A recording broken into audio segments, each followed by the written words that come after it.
This video is produced by the Louisiana Physical Therapy Board. Some scenes contain flashing images which may not be suitable for individuals with photosensitivity. We've all been there. You make a small, maybe not even intentional error, and then the panic sets in. What do you do? A lot of people might assume that all disciplinary action taken by the board is against bad actors who set out with bad intentions. But the truth is, sometimes people make simple mistakes that have to be corrected.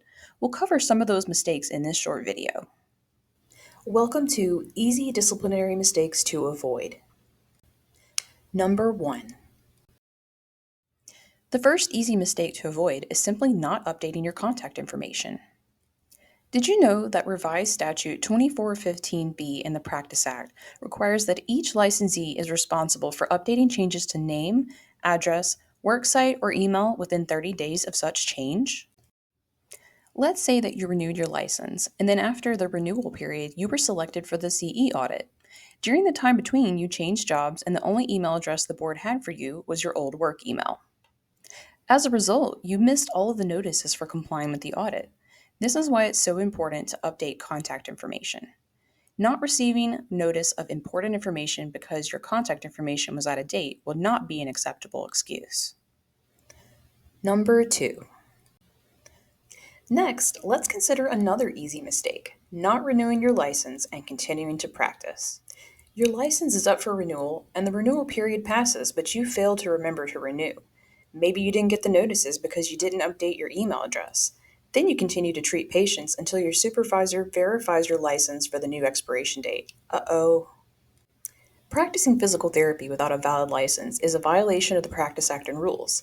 Licensees who have had this happen before have been subject to disciplinary action, which included, but was not limited to, their license being placed on probation, reimbursing charges filed with the patient insurance companies, and repaying legal fees associated with the investigation.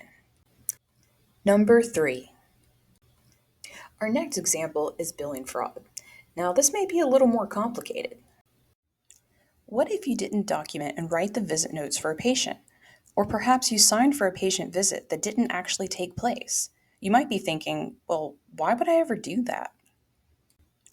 In past disciplinary action, therapists have been sometimes coerced or pressured to make these mistakes, which are most certainly violations of the Practice Act. Sometimes they did it on their own volition. For this example, let's say the licensee works for a home health company which is multidisciplinary and their immediate supervisor isn't even a physical therapist or physical therapist assistant. These situations sometimes introduce instances where speed and money in completing visits is the priority, and the licensee may feel pressured to do things they might not normally do. Billing for services that weren't actually provided is considered fraud, and if you're found guilty of such a violation of the Practice Act, what can you expect to happen? Past instances of fraud have resulted in the individual's license being suspended. Licensees have previously been barred from working in the work setting where the violation occurred, such as home health. Disciplinary action for these situations has further resulted in multi-year probation for the individual's license after the completion of suspension, and for additional continuing education requirements and reimbursement for fees associated with the investigation. So remember, if you're ever asked to document and bill for treatment that didn't occur, just say no. Number 4. Now this next one may surprise you as well. Notification of arrest.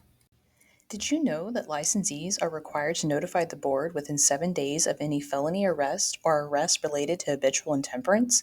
You'll find this in Rule 345 for unprofessional conduct. As of 2016, all newly licensed PTs and PTAs must pass a criminal background check. In addition to this, the board also participates in the RATBAC program. This means that even if you don't report your arrest yourself, the board will receive notice.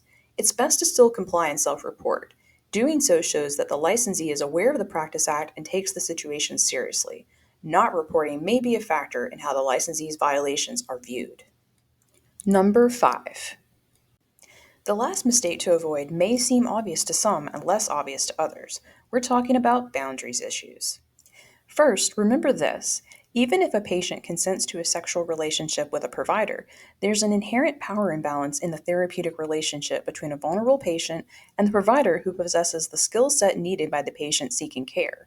The therapist has the responsibility of being the one to set and maintain proper boundaries. According to the Model Practice Act for Physical Therapy, 7th edition, boundaries infractions are committed when someone knowingly or unknowingly crosses the emotional, physical, spiritual, or sexual limits of another. The key here is the origin of the relationship. You met as therapist and patient. It's difficult to truly separate the two.